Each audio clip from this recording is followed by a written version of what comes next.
excited to have this conversation. I think excited in a number of levels. I also don't think there's ever been a VC or startup related event that was just four Black women. It's almost eerie, but let's lean in and have fun with it.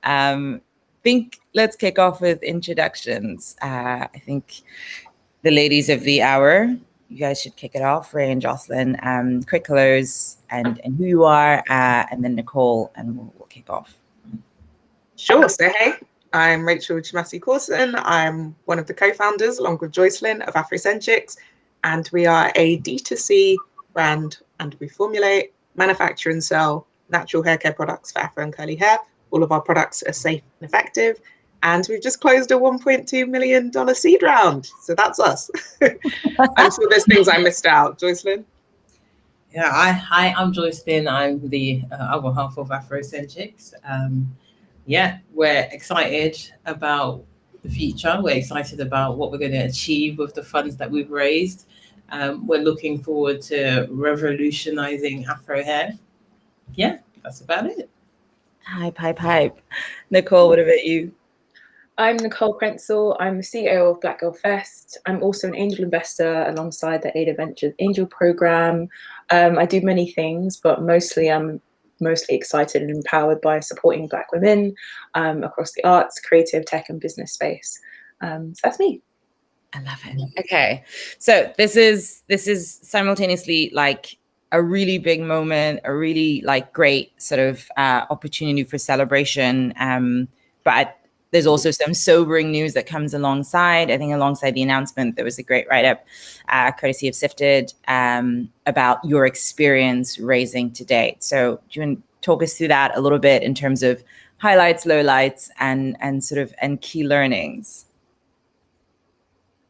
Sure. I'll start with you, Rachel. Listen, do you want to kick off on that? Because I think we were discussing this earlier, and I was saying that I have very strong feelings about it, but I feel like there's lots of things I can't say, and that's frustrating. So maybe I'm not as excited as I should be, but other people's excitement is helping to, pick up my energy in that regard. Yeah, I'll let Joycelyn start. We can have the real talk. We can do it. Or how about this? Can we? I'll say it for you. So how about you, Joycelyn? And if I feel like you've edited it, I'm just going to say it, because what are they going to do? Fight me? Yeah. I'll say the highlights, and I just realized that we're all wearing really similar glasses. Woo-hoo. I was just gonna say, these are the glasses of winners, guys. That's what's happening. Something about the glasses. I'd say a highlight is speaking to some investors who just got it.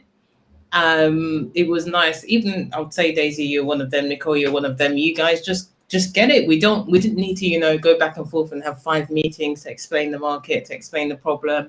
You got what we were trying to do and what we were trying to achieve, and you believed in us from day one. And that was a highlight. Just speaking to people, just knowing that, there are kinsmen in the VC world, in the investment world, who get it and understand that, there needs to be more people who look like us, investing in businesses run by people who look like us. I would say that with Afrocenchix is a kind of like double-edged sword, because not only is the company run by Rachael and I, who are Black women, we also predominantly serve the Black community. And for a lot of investors, that's just too risky. It's that, there's 2 sides of this risk coin, and we're not even touching it. Yeah, and I'd add as a highlight, actually. So after we were selected for the Google Black Founders Immersion Program last year, and at the demo day, we got quite a bit of interest. We had, people messaging us, sliding in our DMs on Twitter, and we did some pitches as a result of that. What was really cool is some of the people who contacted us were actual Afrocenchix customers who said, that was amazing. Didn't know you guys are raising. Can we get in? And we did actually manage to get some more customers on the cap table. We already, as some people know, had some customers from our pre-seed round. We even had a group form who named themselves after the company in order to invest in us, which is really cool. And yeah, it's great to have that level of validation. Not only are people really excited to buy our products, but they love the business, they love the model, they want to, they want to work at Afrocenchix, they want to own part of Afrocenchix, and that's always been important to us. We want that community ownership because we have that community. Yeah, no, that makes a lot of sense. And I I'm glad that it, means a lot to you guys. It resonates with you guys that you got it, but how could we not, right? Like this is our lived experience. I think if you want to, it was interesting. Vinay was like, we should write about investing, and we should sort of talk, what's the eureka moment where you feel like you really understand the product? I'm like, I don't know. When I was like 16 and I literally skipped an event because I didn't have my hair done at that time. And I was like, well, I can't be outside with this situation. That's illegal. Right.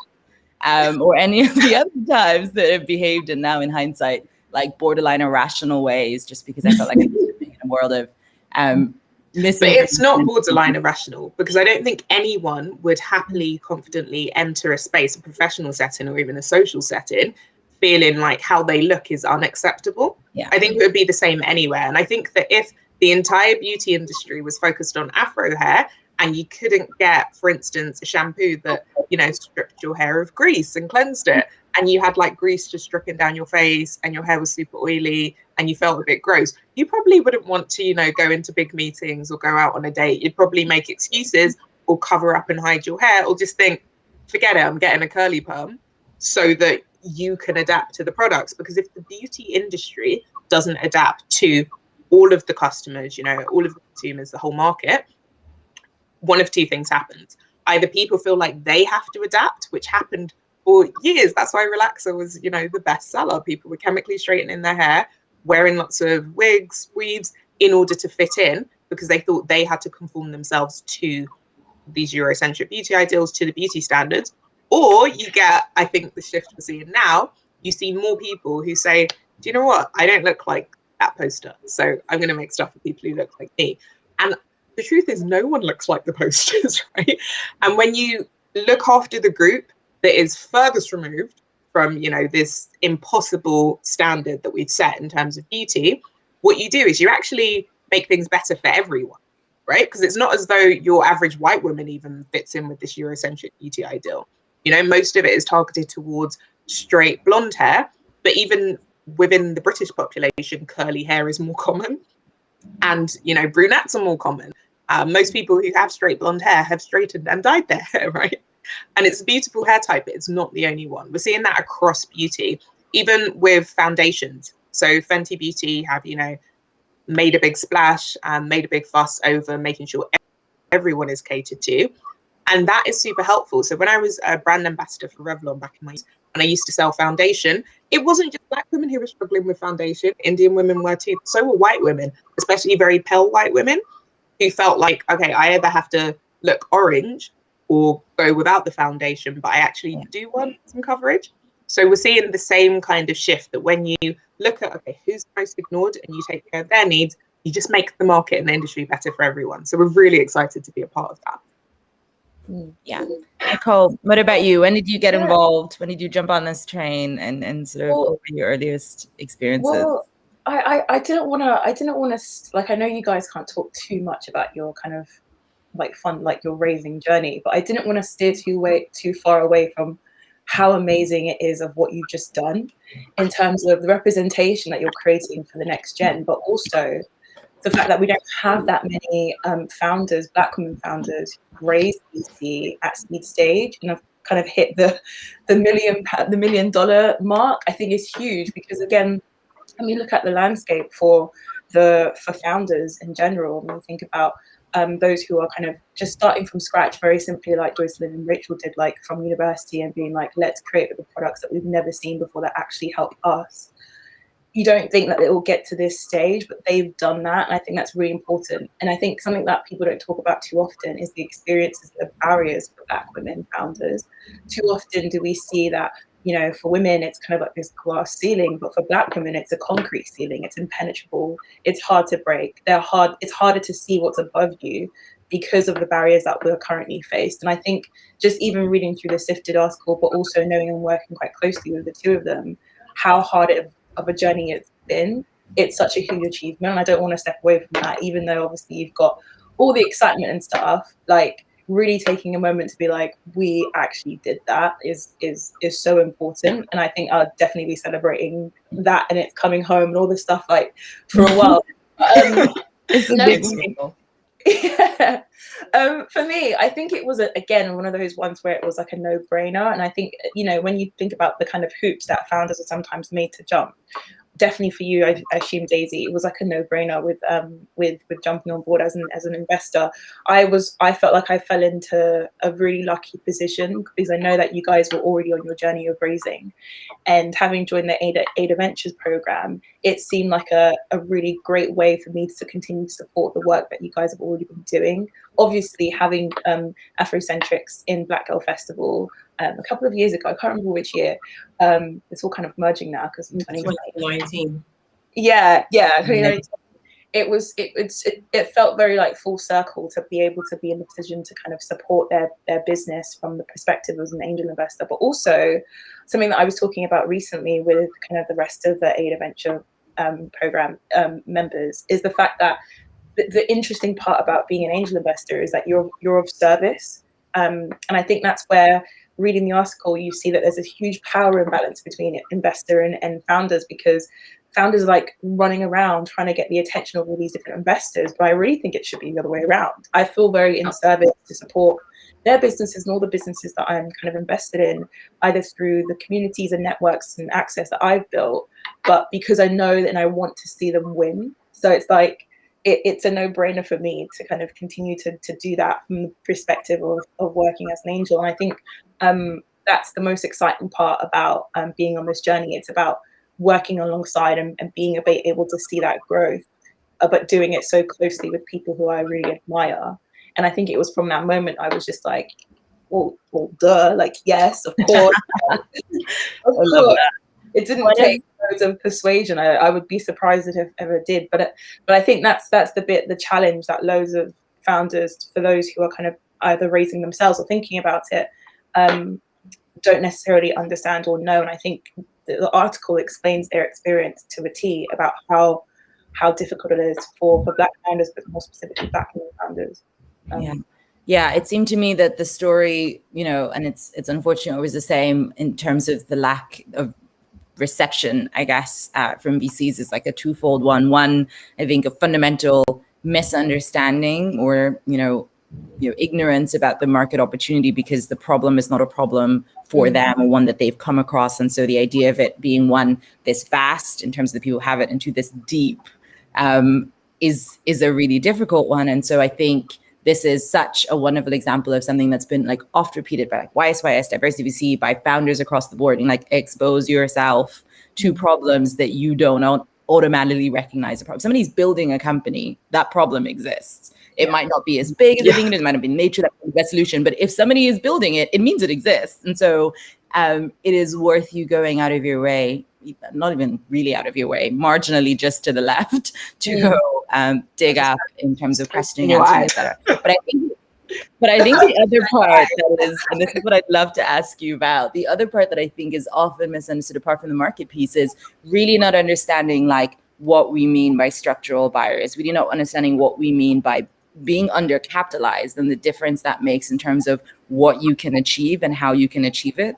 And I'd love to bring that to life. And I think it would also serve as like a real encouragement to founders who are right now in the position you guys were 2 or 3 years ago, where everything is 10 times as hard because you are scrimping and saving. And so, I don't know, we can laugh, we can cry, but I'd love a story that sort of brings that to life for you guys in terms of what you do when, instead of raising $1 million pre-seed as you should, being amazing, you know, have to pull together like bits of money from your mom and from you and your savings. What does that mean for building a product business? And what are some of the stories that you're excited to leave behind going forward?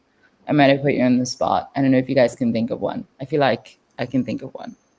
There are loads. Joycelyn, do you want to go first? You look like you've got one. No, you go. Okay. So there are many that come to mind, and I think it's worth noting that we don't expect or want specialist treatment. What we want is to not be treated worse than other groups, and that's something that we only realized was happening. I think it was when we were in the UCL hatchery, or it might have been a different accelerator, because we did a few different accelerators, and it was our friends who were in the cohort with us, who were white men, typically, you know, private schools, kind of good pedigrees, often very tall.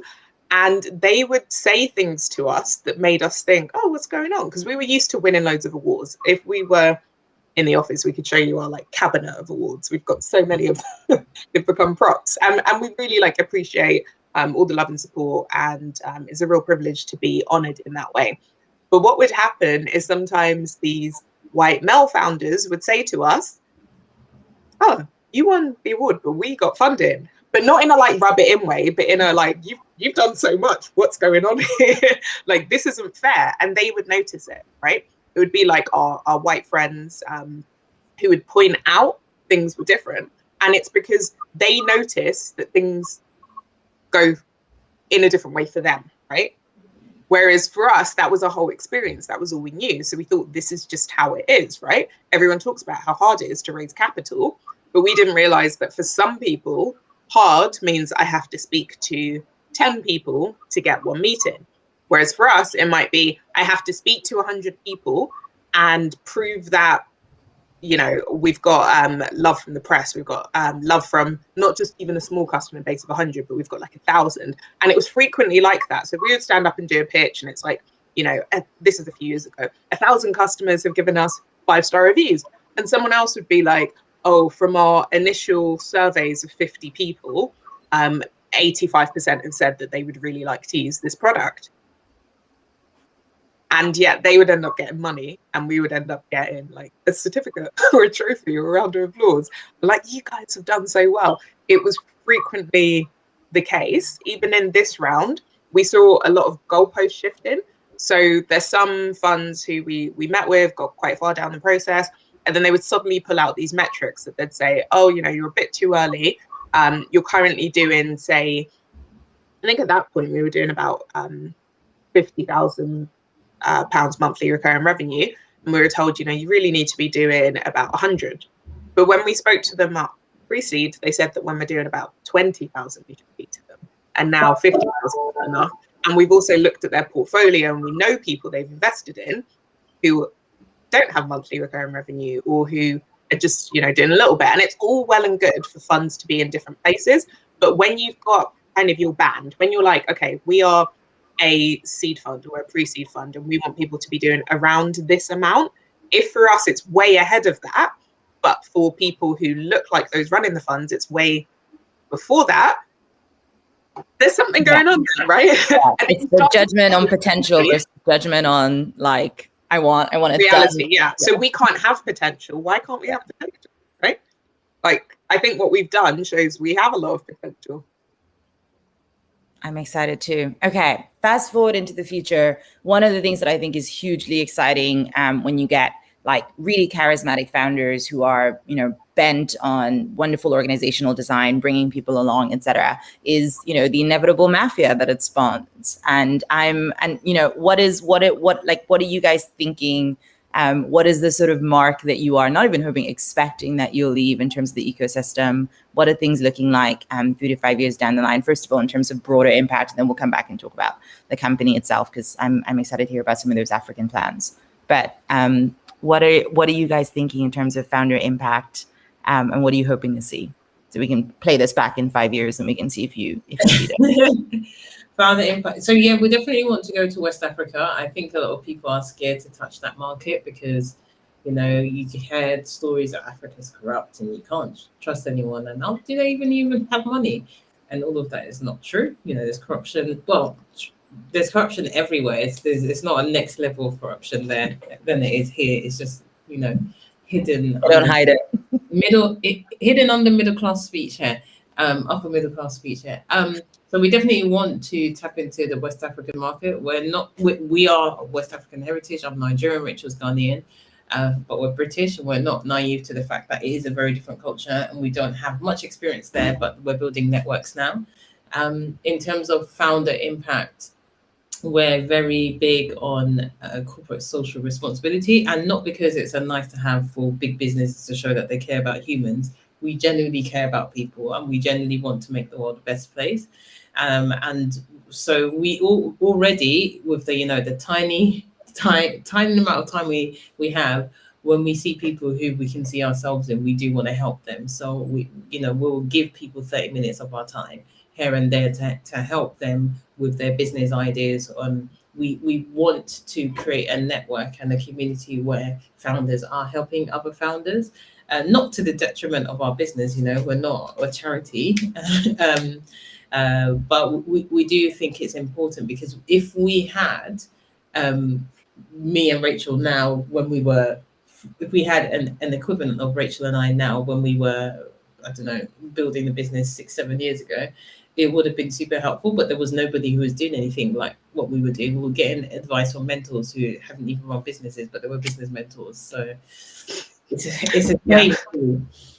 And on that note, so some of what we do at the moment, so we do mentor people where we can. We write up articles and things we've learned, usually on Medium, which we share on Twitter. So if you check out Afrocenchix Twitter, you'll see some of that stuff, also on our LinkedIn. And there was an event series we started doing called Side Hustle Queens that went really well. And it was all about, how to either take your side hustle and make it your main thing, or how to have a thriving side hustle whilst you're working full time. We're quite proud of our team. We think they're a fantastic group of people we've pulled together, and they tend to be quite entrepreneurial. Most people on our team also have some kind of side hustle. So we have someone with a candle business, someone who does photography, someone who does nails, which has done our nails, which is really cool. And it's definitely something that I think can help you to be kind of better at your core job. So obviously we started Afrocenchix about 11 years ago. I've only been full-time on the business for about 2 years. I had other jobs throughout, and something that helped me to kind of like be in high demand. So after I went on maternity leave, I got offered 2 jobs, and people were like, "Oh, we know you're not working because you've got a baby. Come join us." And part of that was because they saw that I will take initiative, and I will treat wherever I'm working, I'll treat it like it's my own business and work my hardest, which meant that I would learn things there that I could bring into the business. It was the same case, for Joycelyn. It's the same case for lots of people in our team.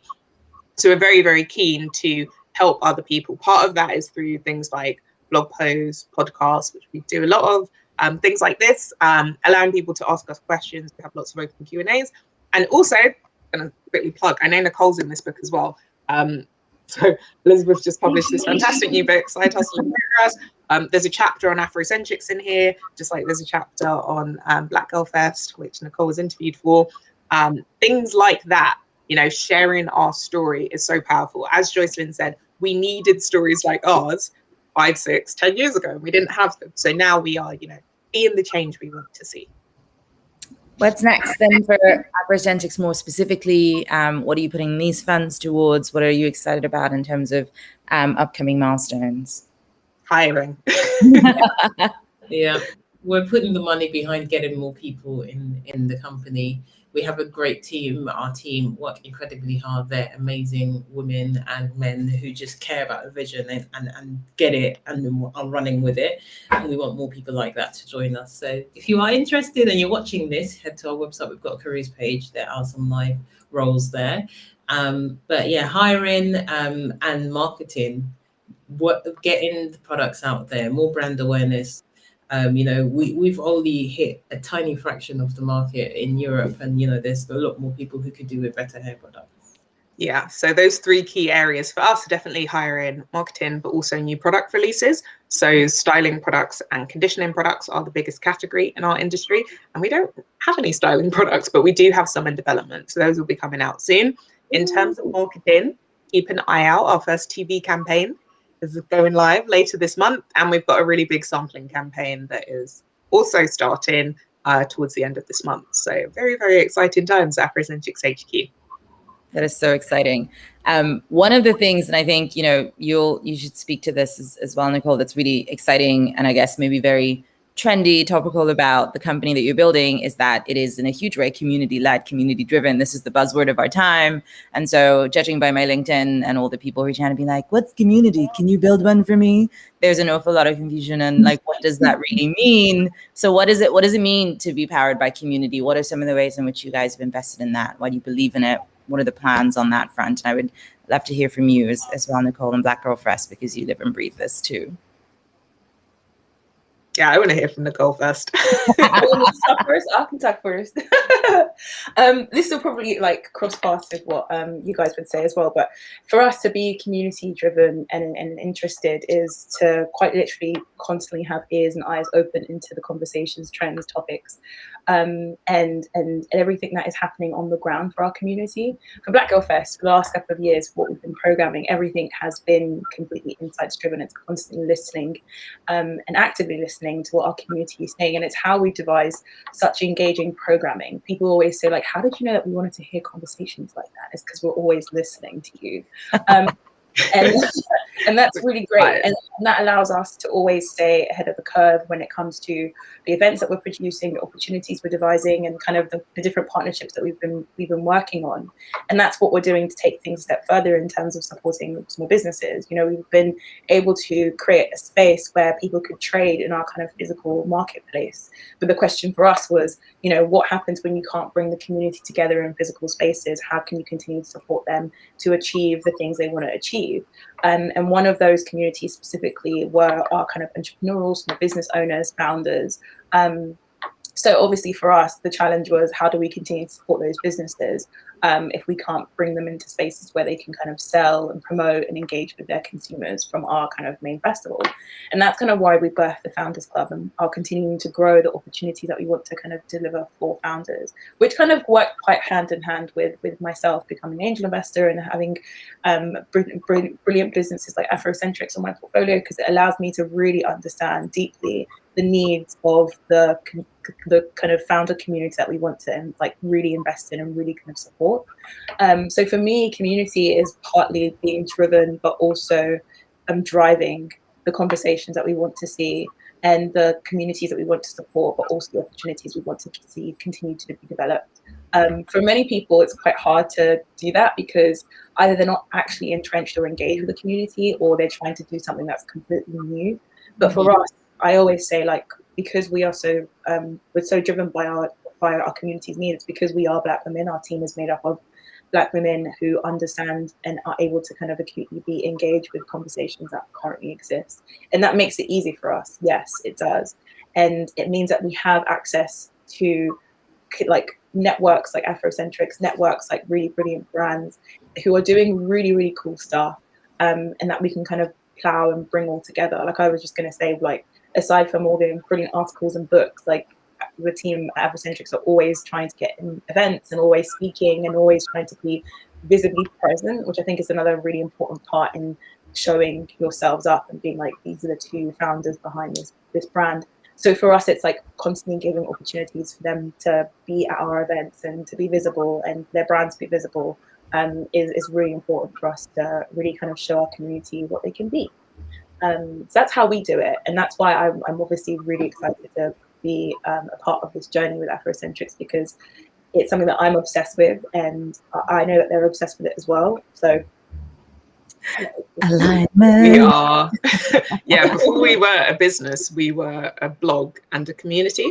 So Joycelyn and I started doing events. We started going to ACSs, so Afro-Caribbean societies, at our university. We traveled to other universities and do talks either on hair. So we did this thing called Black Hair Story. Joycelyn actually did her thesis on the politics of Afro hair. So it was like an area where we're like, oh, we're experts, let's do this. But we also talked about business, and we also thought, okay, what do people in the ACS want? We knew, because we were both on the committee, that most people are interested in career stuff. So we're like, okay, cool. How can we give people tips on how to look professional from head to toe? So their hair care, you know, what kind of shoes do you wear to an interview? What handbag do you take? It needs to be nice, but not nicer than the person interviewing you. And all those little tips and tricks we picked up. We started doing these events. And when we were doing hair events and like hair care workshops, we found that people were traveling from all over the gaff, because this was back in 2009. There wasn't really a natural hair movement yet at that point. That kicked off in the UK around 2010. So we were definitely looking to America for examples.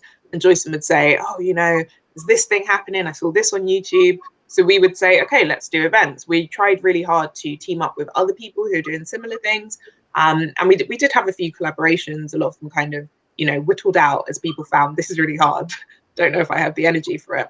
But a key event that is really cool to our community that we managed to switched to online during the pandemic is our afternoon tea and chat, which is a cross between a focus group and just like a kind of thank you event.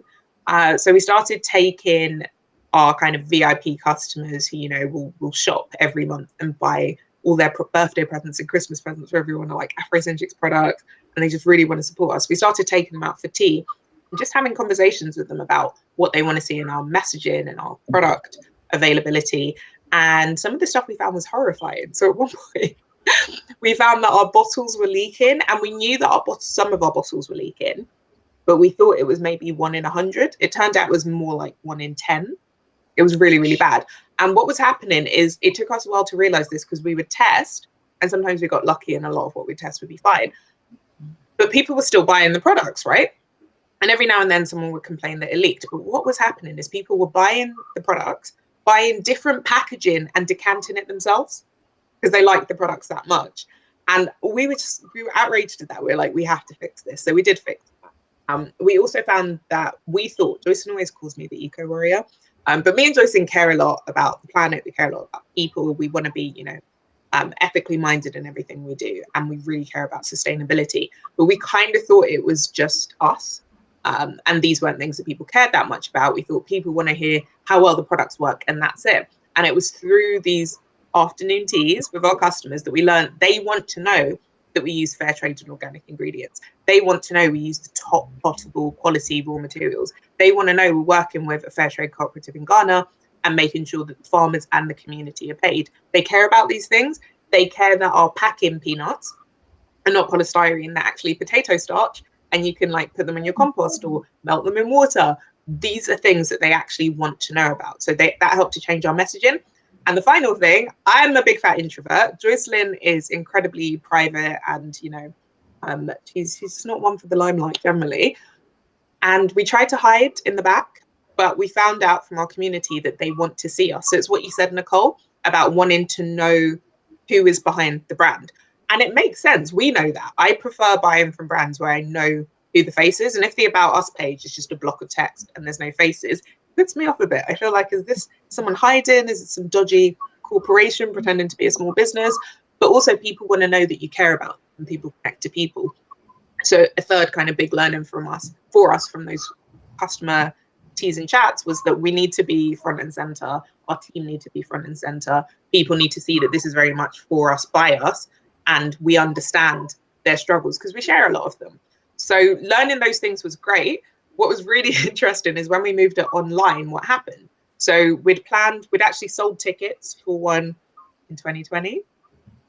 Obviously in March when we were planning it, well, no, we were planning it in like January. By the time it got to March and ticket sales were done, we're like twiddling our fingers, like this is meant to be in April. This isn't really happening, is it? Yeah. But we still did it. We just moved it online. We sent people boxes with tea and biscuits, cakes and Afrocenchix swag. We got stuff from like Black-owned businesses too. And what was really cool is there was a shift in who could attend. So we had more people from our community who have disabilities, more people from our community who aren't based in London. Even with our physical afternoon teas, people were traveling from all over. We've had people fly in for our events, and we've also flown out to do events that people wanted us to do.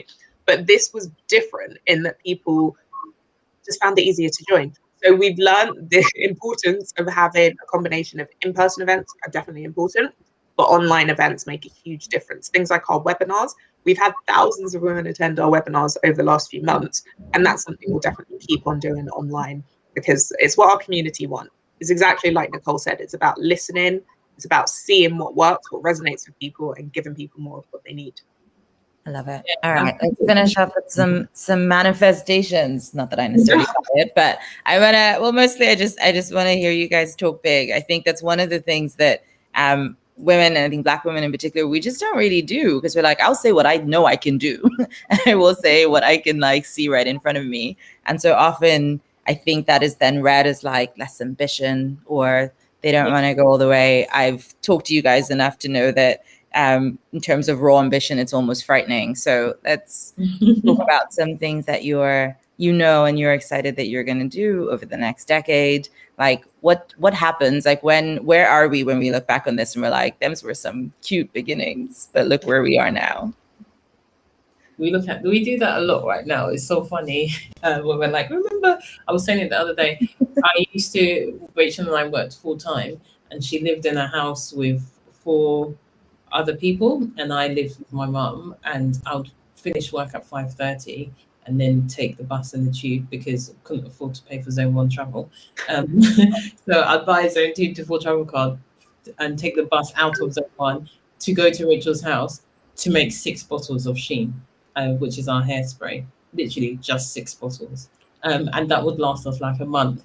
Now we make about 800 a week of each SKU.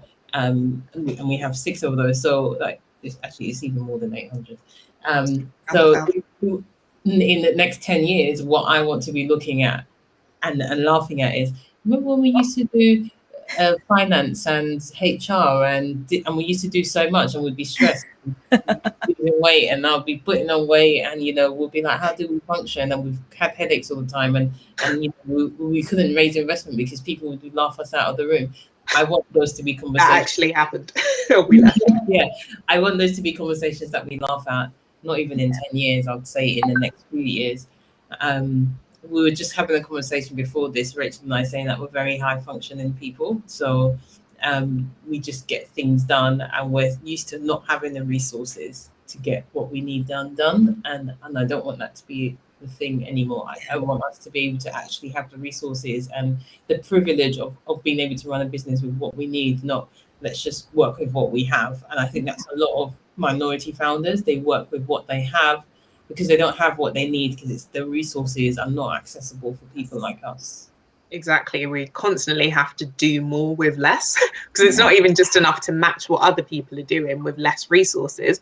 We have to surpass it to show that maybe there's a chance we could possibly do something. So Joycelyn and I are just like, bun that. We're ignoring it. We're just going to focus on our customers. We're going to bang out ourselves.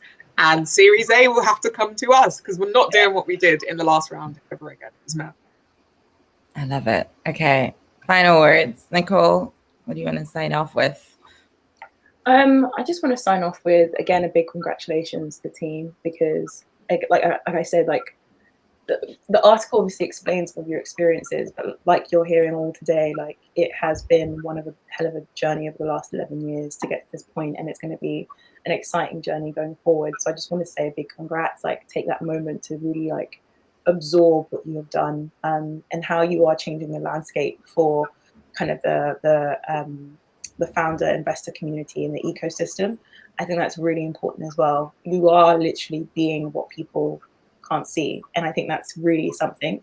But yeah, I think it's a really, really exciting time for Afrocenchix. They're hiring, like someone said in the chat, so please look out, please engage with all their content, continue to buy and continue to support, and continue to kind of push brands like this who are being led by 2 Black women forward, because we need to see more of that winning streak. We need to see more of those accolades, and I think it's just really important. So big congrats, guys. Really. Thank you. And we need more investors like you guys who get it.